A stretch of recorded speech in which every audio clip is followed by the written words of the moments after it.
warahmatullahi wabarakatuh. Yang terhormat dosen pembimbing Dr. Gigi Ira Liasari MKM, serta teman-teman sekalian yang saya banggakan.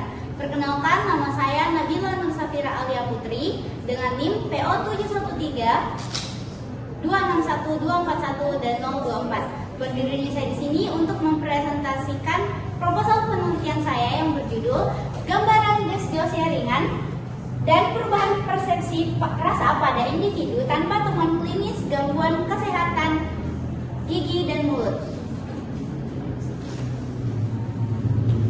Adapun daftar isi saya yakni yang pertama latar belakang, lalu rumusan masalah, tujuan, manfaat penelitian, tinjauan pustaka, kerangka konsep serta metode penelitian. Oke, kita mulai dari latar belakang. Di sini persepsi rasa atau flavor adalah sinergi kompleks antara sistem gustatori dan penciuman retronasal dari Mantonif et al. Pada tahun 2023. Gangguan rasa atau dysgeusia seringkali bersifat indivisible karena tidak menunjukkan kelainan klinis di rongga mulut sehingga kerap luput dari pemeriksaan rutin menurut Jafari et al. Pada 2021. Serta menurut Maheswaran et al. Pada tahun 2014, kondisi ini memicu perubahan pola makan drastis yang berisiko pada malnutrisi dan penurunan kualitas hidup. Adapun research gap pada penelitian saya yakni terdapat fenomena dysgeusia ringan pada individu yang secara klinis tampak sehat, yang sering terabaikan tanpa evaluasi fungsi rasa formal dari Aziz et al. Pada tahun 2022 serta urgensinya yakni identifikasi dini diperlukan untuk menjembatani hubungan antara gangguan sensorik halus dengan kesehatan sistemik menurut Delafiore et al. Pada tahun 2021. Adapun rumusan masalah saya yakni mengetahui dan menggambarkan gambaran dysgeusia ringan serta perubahan persepsi rasa pada individu yang secara klinis tidak menunjukkan gangguan kesehatan gigi dan mulut. Serta tujuannya terdapat dua, yakni yang pertama tujuan umum, mengetahui dan menggambarkan gambaran dysgeusia ringan serta perubahan persepsi rasa pada individu yang secara klinis tidak menunjukkan temuan gangguan kesehatan gigi dan mulut. Serta tujuan khususnya yakni terdapat empat. Yang pertama, menghitung prevalensi dysgeusia ringan pada kondisi mulut sehat, mengidentifikasi variasi jenis perubahan persepsi rasa, lalu menggambarkan karakteristik subjektif dari perubahan rasa tersebut, dan yang terakhir menyajikan data sebagai dasar evaluasi klinis lebih lanjut. Adapun manfaat dari penelitian saya yakni manfaat teoritis, menambah wawasan dan referensi ilmiah tentang dysgeusia ringan pada individu sehat, memberikan pemahaman lebih komprehensif terkait mekanisme sensorik dan manifestasi klinis, serta menjadi dasar bagi penelitian selanjutnya di bidang kesehatan gigi, mulut, dan sistem gustatori. Serta manfaat praktisnya yakni terdapat tiga. Yang pertama, sebagai acuan tenaga kesehatan untuk identifikasi awal perubahan persepsi rasa tanpa temuan klinis. Yang kedua, sumber informasi untuk edukasi dan intervensi preventif guna menjaga kualitas makan dan nutrisi. Dan yang terakhir yakni mendukung pengembangan evaluasi fungsi rasa yang lebih sensitif untuk deteksi dini gangguan gustatori.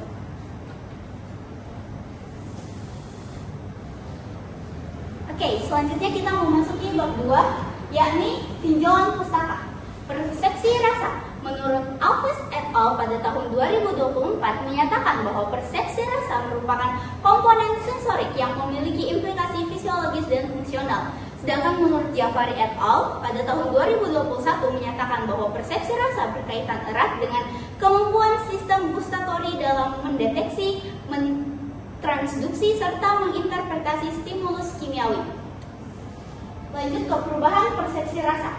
Menurut Liu et al. Pada tahun 2024 melaporkan bahwa perubahan persepsi rasa sering ditemukan pada individu dengan kondisi tertentu meskipun tidak menunjukkan perubahan klinis oral yang nyata. Sedangkan menurut Thomas et al. Pada tahun 2022 menjelaskan bahwa gangguan persepsi rasa termasuk dysgeusia dapat terjadi tanpa adanya kelainan klinis yang teridentifikasi pada rongga mulut.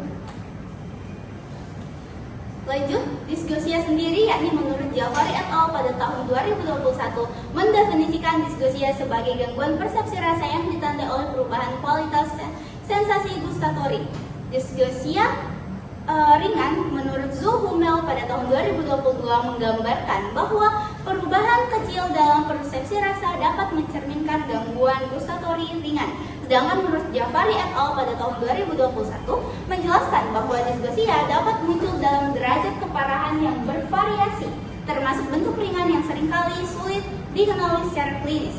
Lalu kita masuk pada disgnosia ringan dalam konteks individu tanpa temuan klinis gangguan gigi dan mulut. Menurut Alves et al. Pada tahun 2024 menyatakan bahwa perubahan persepsi rasa dapat terjadi pada populasi umum tanpa adanya patologi oral yang teridentifikasi. Sedangkan menurut Thomas et al. Pada tahun 2022 menjelaskan bahwa gangguan persepsi rasa termasuk disgnosia dapat terjadi tanpa adanya kelainan klinis yang teridentifikasi pada rongga mulut. Oke, adapun kerangka konsep dari saya, yakni pada kerangka konsep ini dijelaskan bahwa terdapat beberapa faktor pemicu disgnosia seperti penggunaan obat-obatan, infeksi virus, faktor sistemik, serta pertambahan usia. Faktor-faktor tersebut dapat menyebabkan terjadinya disgnosia ringan, yaitu kondisi terjadinya distorsi rasa, munculnya rasa abnormal maupun sensasi logam di mulut. Selanjutnya, disgnosia ringan dapat mempengaruhi perubahan persepsi rasa, seperti menjadi lebih lemah, intensitas rasa berlebihan atau menurun, serta sensasi tidak sesuai. Lalu, penelitian ini berfokus kepada individu tanpa temuan klinis gangguan gigi dan mulut. Artinya, pemeriksaan klinis tidak ditemukan lesi maupun kelainan pada rongga mulut. Meskipun demikian, perubahan persepsi rasa tetap dapat terjadi. Kondisi tersebut kemudian dapat berdampak pada pengalaman sensorik dan aktivitas makan seperti berkurangnya kepuasan terhadap rasa serta terjadinya perubahan pola makan. Seperti yang tertanam pada kerangka konsep saya. Lalu kita memasuki bab 3, metode penelitian. Baik, pada penelitian saya kali ini berjenis penelitian deskriptif kuantitatif dengan pendekatan cross-sectional. Lalu lokasi dan waktu penelitian yakni kampus jurusan Kesehatan Gigi Poltekkes Kemenkes Makassar. Waktu penelitian ini direncanakan berlangsung pada bulan Mei sampai dengan bulan Juni tahun 2026. Populasi dan sampel penelitian. Populasi dalam penelitian ini adalah seluruh mahasiswa aktif di Prodi D3 Jurusan Kesehatan Gigi Poltekkes Kemenkes Makassar tingkat 1. Adapun sampelnya yakni 25 mahasiswa dengan teknik pengambilan sampel yakni purposive sampling. Lalu teknik pengambilan sampling ini digunakan, saya memilih purposive sampling yakni karena untuk memilih sampel berdasarkan kriteria tertentu yang telah ditetapkan oleh peneliti sebagai tujuan dari penelitian. Lalu adapun metode pengumpulan data yakni pendekatan observasional langsung yang disertai dengan uji persepsi rasa atau taste test pada responden yang telah memenuhi kriteria inklusi dan tidak termasuk dalam kriteria eksklusi. Adapun variabel saya yakni stimulus rasa, variabel independen, definisi operasional yakni pemberian larutan manis, asin, asam, dan pahit, alat ukur yakni larutan standar dengan skala tidak. Variabel selanjutnya yakni persepsi rasa, variabel dependen, kemampuan dengan definisi operasional, kemampuan identifikasi rasa dengan benar atau salah, serta alat ukur yakni lembar observasi dengan skala nominal. Lalu variabel ringan, variabel disgnosia ringan tergolong variabel dependen dengan definisi operasional adanya kesalahan identifikasi pada stimulus rasa. Alat ukur yakni hasil uji rasa dengan skala nominal. Adapun metode pengukuran saya yakni uji rasa langsung atau yang biasa kita sebut direct taste test, lalu stimulus, larutan standar 4 rasa, rasa manis, asin, asam, dan juga pahit, serta tujuan saya yakni untuk menilai kemampuan identifikasi rasa responden secara objektif. Analisis data yakni tergolong analisis deskriptif dengan tahapan editing atau pemeriksaan, coding atau pengkodean, dan tabulating atau penyusunan table. Output yang saya harapkan yakni gambaran karakteristik persepsi rasa dan prevalensi diskusi ringan dalam bentuk distribusi frekuensi atau presentasi.